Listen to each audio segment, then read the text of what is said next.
रात्र शांत असते. आर्यन, सिया आणि समीर टेबलाभोवती बसलेले असतात. त्यांच्यासमोर तो हिडन कॅमेरा ठेवलेला असतो. सिया म्हणते, म्हणजे मास्टरला आपली प्रत्येक हालचाल माहिती होती. समीर गंभीरपणे म्हणतो, आणि कदाचित अजूनही आहे. आर्यन काही क्षण शांत राहतो. मग तो हळू आवाजात म्हणतो, मग आपण त्याला खोटी माहिती देऊया. सिया आणि समीर त्याच्याकडे पाहतात. समीर विचारतो, म्हणजे? आर्यन हसतो. तो म्हणतो, तो आपल्याला पाहतोय ना, मग आपण त्याला तेच दाखवू जे आपण दाखवू इच्छितो.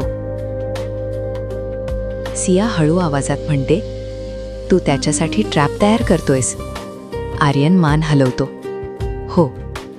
समीर म्हणतो, पण तो खूप हुशार आहे.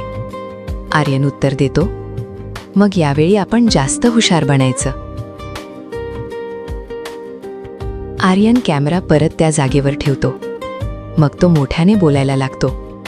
तो मुद्दाम म्हणतो, उद्या रात्री आपण जुन्या फॅक्टरीमध्ये भेटणार आहोत. सिया लगेच समजून जाते. तीही ॲक्टिंग करत म्हणते, हो, आणि तिथे आपल्याला डायरीचं शेवटचा पेज मिळणार आहे.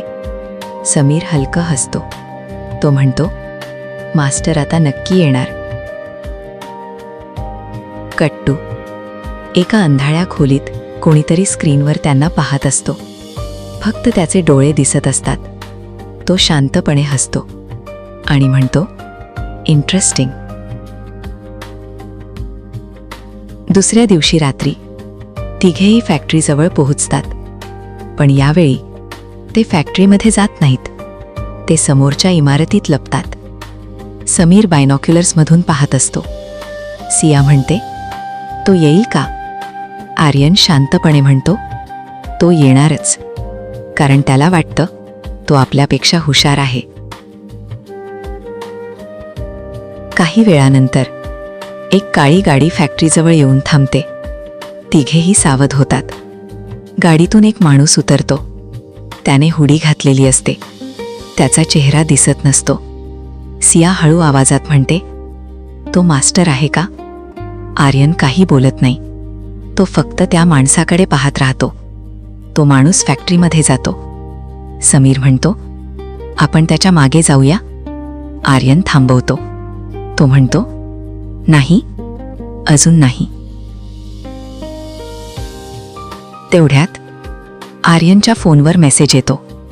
तो स्क्रीन पाहतो. त्यात लिहिलेलं असतं, नाईस ट्राय आर्यन. तिघेही थबकतात. आर्यनचा चेहरा बदलतो.